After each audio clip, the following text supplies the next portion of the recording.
Eu saúdo os irmãos com a graça e a paz do Senhor Jesus. Bom dia. Amados, é uma alegria estar com os irmãos novamente para podermos juntos continuarmos o livro do profeta Jeremias. Aqui é o professor Fábio Machado e hoje eu estarei expondo dos capítulos 17 até o capítulo 20. No capítulo 17, dos versos 1 a 4, vemos que o pecado de Judá estava escrito e gravado na tábua do seu coração e nas pontas dos altares. Seus filhos se recordavam dos seus altares e dos postes sagrados. Sendo assim, Deus daria os seus bens e todos os seus tesouros por despojo ao inimigo, como igualmente os altos por causa do pecado em todo o território de Jerusalém. Assim seriam privados da sua herança e serviriam os próprios inimigos na terra que não conheciam, porque o fogo da ira arderia para sempre.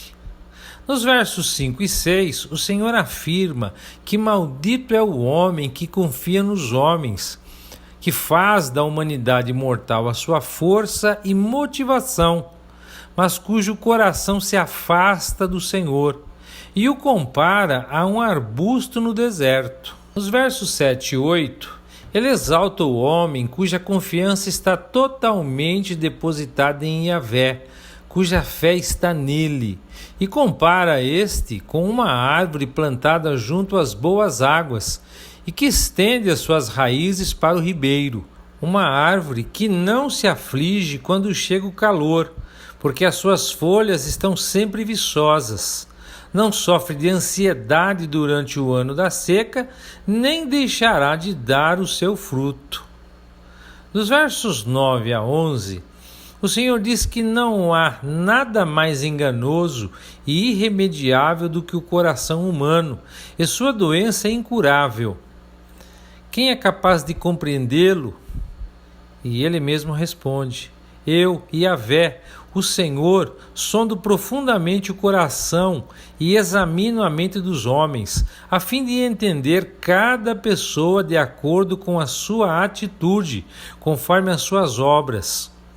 E o compara a uma perdiz que choca os ovos que não pôs, como aquele que ajunta riquezas por meios injustos, pois na metade de sua vida elas o abandonarão, e no fim ele acabará como um tolo. Dos versos 12 ao 18, o profeta exalta o Senhor, pede por cura e salvação, e também que a palavra de Deus se cumpra. Então faz o seu apelo e se dirige a Deus por ocasião das ações iníquas de seus inimigos contra si, entregando-se à proteção divina e implorando que Deus se manifeste a seu favor, exterminando-os. Dos versos 19 a 27, Deus, por intermédio do profeta, adverte o povo a guardar o sábado como um dia sagrado, assegurando-lhes que, se o fizessem, isso representaria a continuidade de sua tranquilidade, e que reis e príncipes se assentariam no trono de Davi. Mas se não o fizessem, Deus reivindicaria a honra de seus sábados através de atear fogo nas portas e fazê-lo consumir os palácios de Jerusalém. No capítulo 18, dos versos 1 a 6, nós temos uma exposição geral das várias formas de como Deus lida com nações e reinos, e como ele pode facilmente fazer com eles o que desejar. Tão facilmente como o oleiro molda um vaso de barro, e se ele não estiver satisfeito com o vaso, faz outro como bem lhe parecer.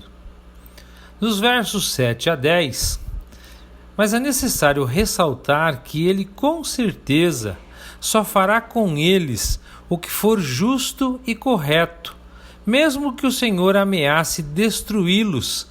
Caso eles se arrependam, ele retornará para eles com misericórdia.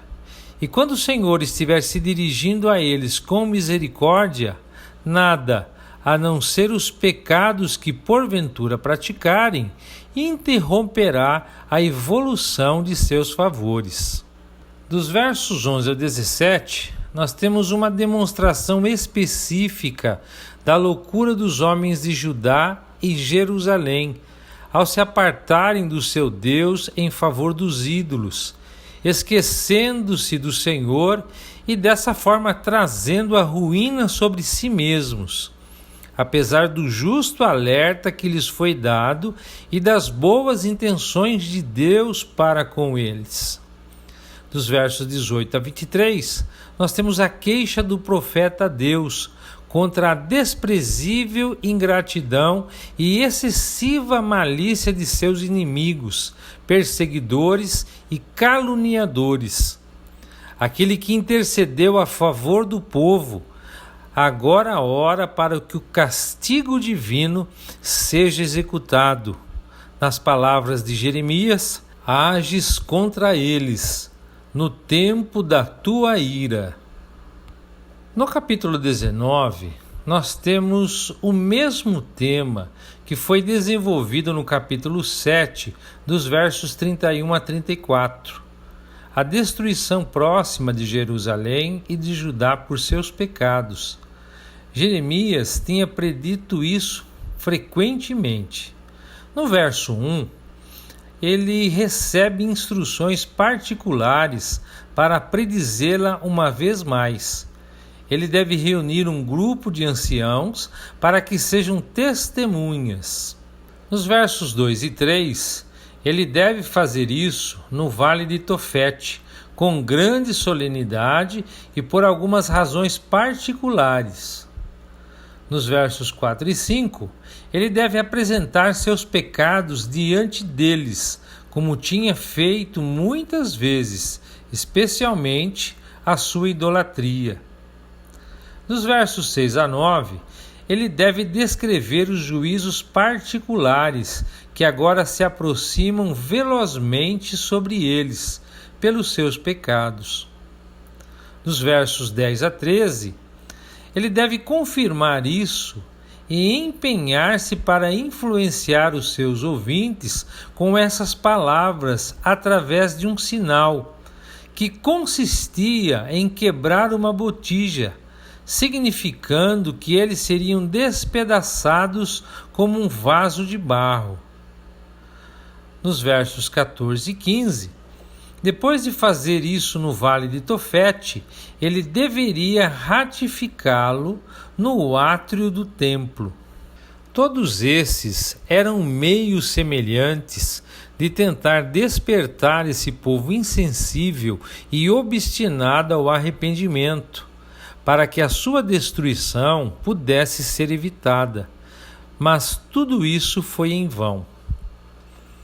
No capítulo 20, com a explicação honesta que Jeremias deu no capítulo anterior, era de se esperar que, se não convencesse e humilhasse os homens, ele os provocaria e exasperaria.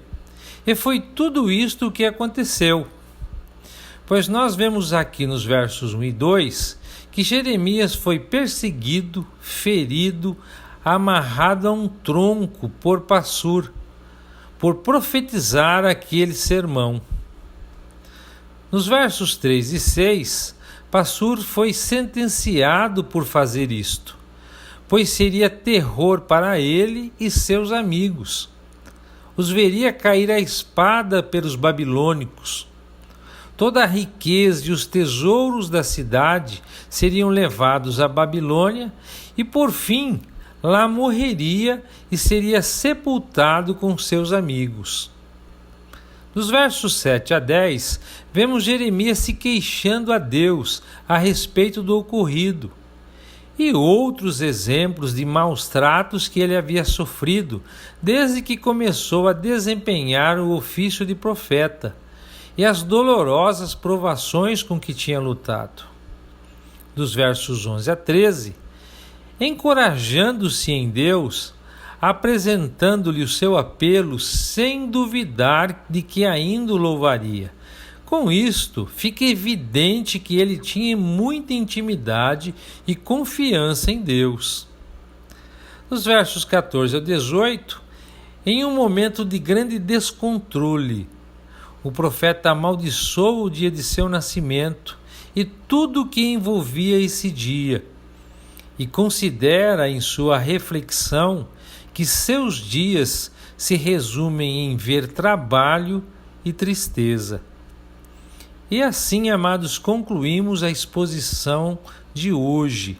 E eu gostaria de deixar para a meditação dos irmãos o texto de Jeremias, capítulo 17, a partir do verso 7, que diz assim: Bendito o homem que confia no Senhor e cuja esperança é o Senhor, porque ele é como a árvore plantada junto às águas, que estende as suas raízes para o ribeiro e não receia quando vem o calor, mas a sua folha fica verde, e no ano de sequidão não se perturba, nem deixa de dar fruto.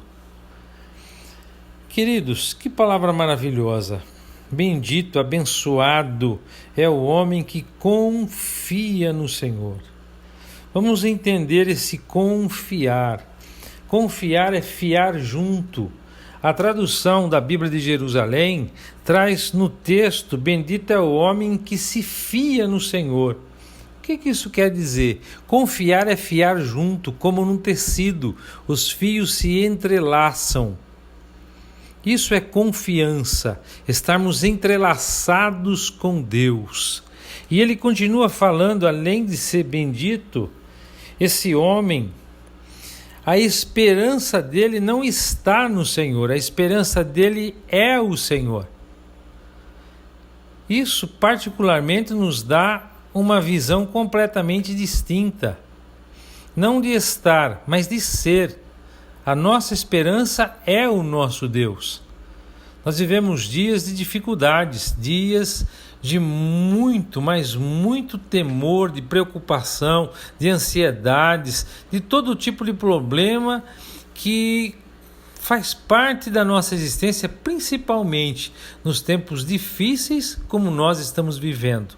Mas a nossa confiança é o Senhor. Por quê? Porque Ele cuida de nós.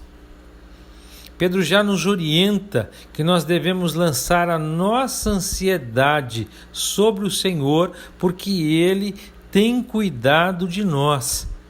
E o verso 8, ele então fala por que o motivo. Porque nós que confiamos em Deus, que a nossa esperança é o Senhor, nós somos como árvore plantada junto às águas, que estende as suas raízes ao ribeiro, que nós não vamos ter problemas com falta de água, de sede, de calor, de situações, porque nós somos abastecidos por esse Deus. Nós somos supridos por esse Deus. Então, no momento mais seco, no momento de estiagem, de sequidão, o Senhor vai nos suprir. E mesmo nesses momentos e nessas circunstâncias, nós vamos produzir o nosso fruto. Amados, que maravilha é servir esse Deus. Com todas as situações, com toda a perseguição, com tudo isso que está ao nosso redor, nós estamos cercados por uma grande nuvem de testemunhas, mas nós somos benditos porque nós confiamos em Deus e a nossa esperança é o nosso Deus. Que o Senhor vos abençoe e até amanhã, se Deus quiser.